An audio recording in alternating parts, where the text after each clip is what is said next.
Hello, everyone. Welcome to another episode of the Digital Diplomat. This is Tony Abad, and I thank you for joining us, where we are going to take up another important topic, digital dialogue. Let's learn more about it with our special guest who's going to share his wisdom and knowledge and experience in this and find out just how important it is in this day and age. Our special guest is actually a good friend and advisor of TCP Growth and has over 30 years of experience in marketing, business development, corporate communications, video production, media and content management, and right now as an educator in communications and marketing. He has worked for some significant networks like Time Warner Group, Fox Network, what we used to know as the Star TV Network, CK Hutchinson's TV channel, Hong Kong Cable TV, you name it. But now he has joined the ranks of the academe and is proud to share that he is now a senior program director and college principal lecturer at the Hong Kong University HKU SPACE, Institute of China Business and Senior Executive Academy.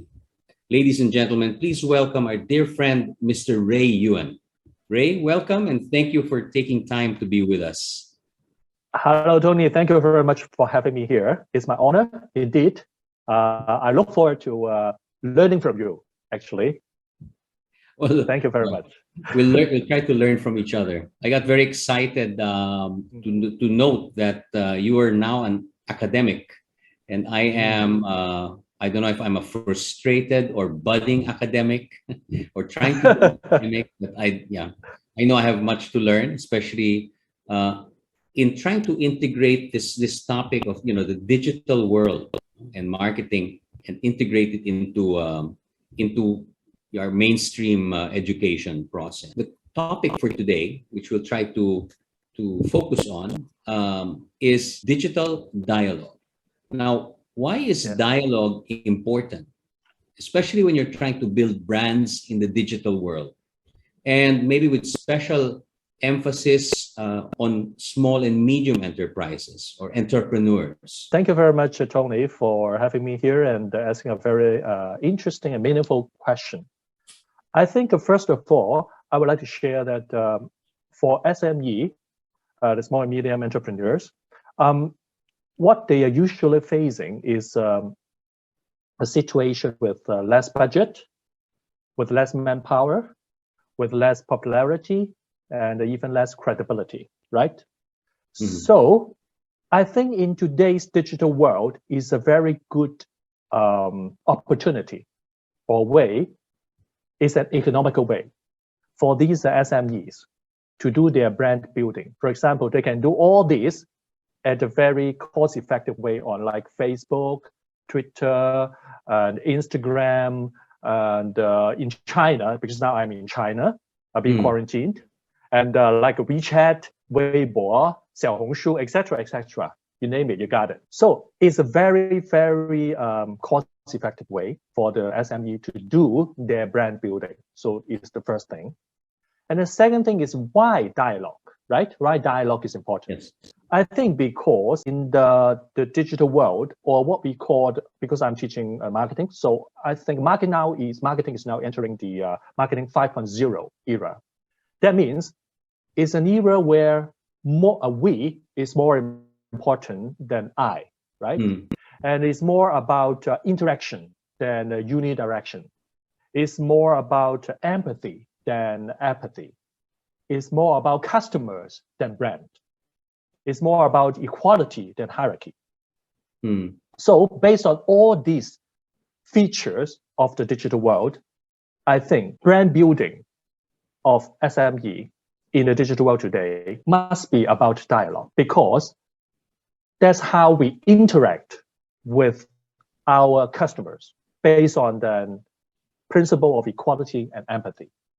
And that's how we relate with them, and motivate them to form a long-standing relationship with our brand. So I think that's why digital dialogue is very important. First off, Ray, my impression is that SMEs, no matter what they're selling, be it a good or a service or food or whatever product, it seems that they cannot avoid becoming part of the digital world and having a presence in it. And the other thing is, it's a market economy world, so we are supposed to be competing, but at the same time, you're also saying that we are supposed to be cooperating. So how do we bring people together? In this capitalist world, we're supposed to be competing, innovating, outdoing each other, but at the same time, it's a world that requires more empathy, more community, more interaction, and more dialogue, as you emphasize. We all know that now we are entering a kind of coopetition era, right? Coopetition. Coopetition, right? Competition term. together with collaboration or cooperation.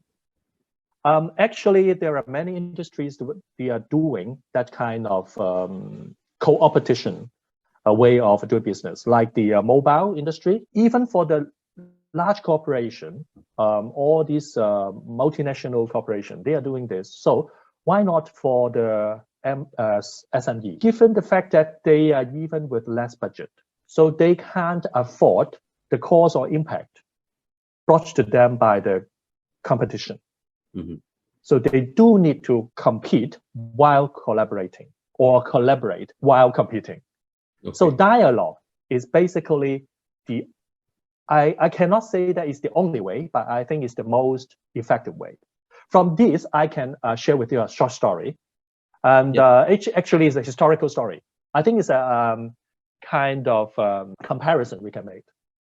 In the in last century, early 1970s, China, US, the USA, they are kind of not a competition, right? But they have done a very, very historic political stunt, that is ping pong diplomacy. Ping pong. I don't know whether you remember that, right? Yes. So this is like actually 1970s, I think. Yes, 1970s. After a lot of secret meetings, and then finally they arranged the then President Nixon go to China to meet the President of China, Chairman Mao, right? But before that, they have done something. It's called ping pong diplomacy. So that reminds me, is what's facing the SME now is similar.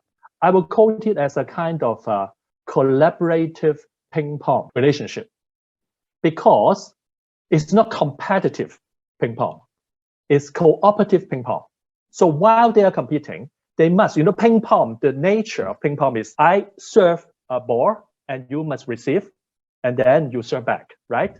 But in a competition status, it's a zero-sum game, right? I win or you lose, you win or I lose. Yes. But I think for this question, the answer, it should be cooperative ping pong. That means I serve not to win or lose, but I serve the ball to start a dialogue or initiate a dialogue to have a win-win situation. Yes. So I think that's the strategy that the SME should be doing in the present day digital world. In the process of coopetition, you actually make everyone win. So yes, win-win situation for everyone. Yes. I'm curious about your academic life now, how you are engaged in this executive training at the HKU SPACE in both the institute and at the center. Can you tell us, your own experience or maybe a story about how you've been able to promote this concept of dialogue in the digital space for entrepreneurs, and how you've been able to help entrepreneurs deal with social media and all these issues that come up in the digital space? For the question, I can just use our school, the Hong Kong U SPACE ICB, that is Institute for China Business, and also the SEAC, Senior Executive Academy. I can quote a very simple example. We all have to go digital nowadays, right? For example, now we are doing this recording also via the online meeting platform.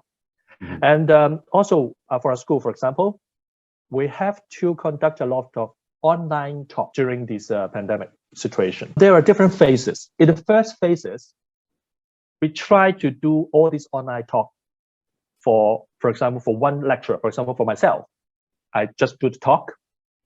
And we think, okay, the response is quite good. But then we think, and after we gather the feedback from our target audience, that is all these executives or senior executives in China, how come we start the dialogue between us and also another, for example, another lecturer or a guest speaker. So for example, like me and Tony, you are my guest speaker, and now we are doing a dialogue, right? Yes. And we discovered that the response is much better than just Ray, blah, blah, blah, monologue. So dialogue in the talk in the form of a dialogue is much better than a monologue. Yeah. That's the first test. And then the second test is that instead of a special guest like Tony, I invite our students and our alumni. They are other entrepreneurs or some top management talking about another dialogue between us as a teacher or academic and there as a practitioners to discuss about their success stories or failure stories or all the experiences. And the responses, you know what, is even better when two lecturers or guest speakers talking. So that means from this, we can see the power of dialogues. And power of dialogues is also depending on who is initiating or conducting the dialogue. And it really depends on our understanding of the target audience and also our understanding of the market. So from these simple examples, I think we can tell that dialogues is always better. What the insight I'm getting now is that actually when we want to develop our brand or our presence in the digital space, oftentimes we just think up of what we want to say, what we want to deliver. Yes. And we spend time like this by ourselves on a screen and hope that you're reaching a wide audience. But actually the technique you're saying is develop a dialogue on screen or in the digital space, because that interaction will eventually lead to the win-win situation, the ping pong diplomacy, everything that would, well, let me say, lead to a better world for everyone. And I want to add one point is that, for example, I said we have these three stages of experiment, right? The first one is monologue, and second one is the dialogue between us and our guest speaker. Yes. The third one is us and our alumni students. The first and the second one is basically mainly restricted online from our experience. But the third one will extend our sphere of influence from online to offline. You know why? Because it depends on who our target audience is. Because our target audience is our student / alumni or entrepreneurs, right? So if it's a dialogue between us and our students, alumni, and entrepreneurs, that means they will bring the interaction from online extended to their actual world, because we can leverage their network. They will share our dialogue or our talk to their friends, because that's their stories. Everyone wants his or her story to be heard. Right. That's human nature. I think trying to leverage or trying to take advantage of, human nature as it is probably the most efficient way to go.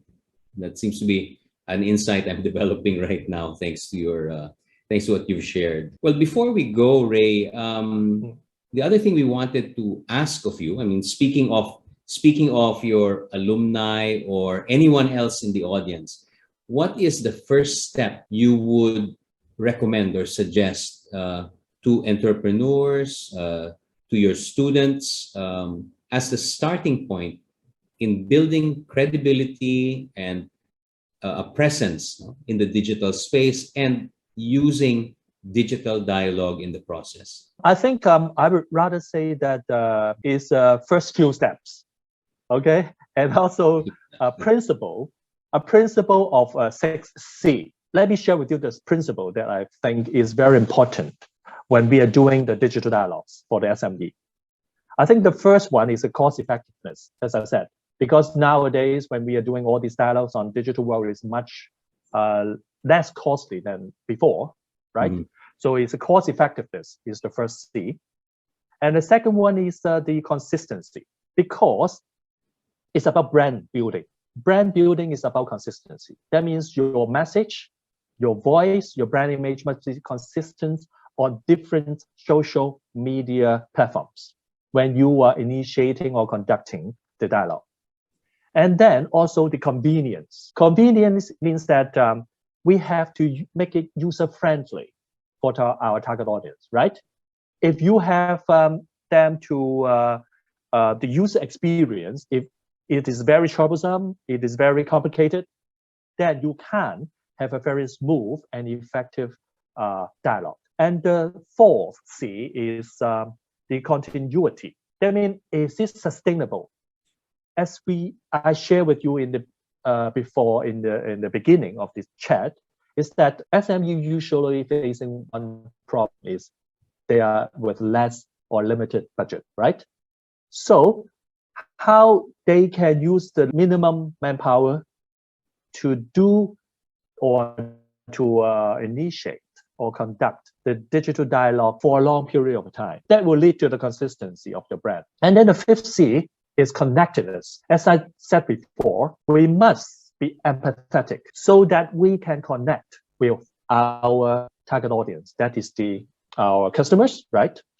Because if they find that we are just trying to sell them something instead of relate to what they are actually fond of, what they are actually in need of, right, then they will not follow us. The last C is about caring. We must care about what they feel and what they like. So I think the 6C principle is the principle before we start the digital dialogue.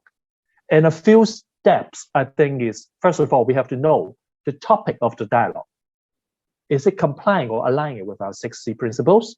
For example, is it about your product, your founder, your staff, your culture, and of course, most importantly, your customers, right?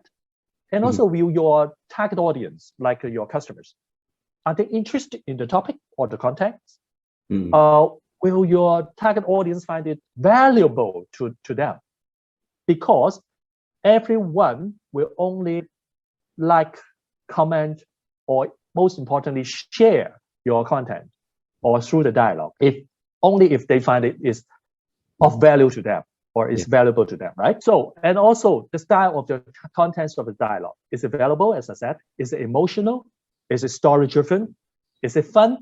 And as an educator, is it educational, informative, right? And the last thing is it sustainable, as I said? We can't do it as well, it's a hot topic, but we have to do it as a regular daily or weekly or monthly job so that we can branding is a long-term job. I hope our audience was taking note of everything you said, because I think you just follow your steps, be conscious of the 6 C's, and I think in the end be dialogue conscious, the value of the dialogue. Yes.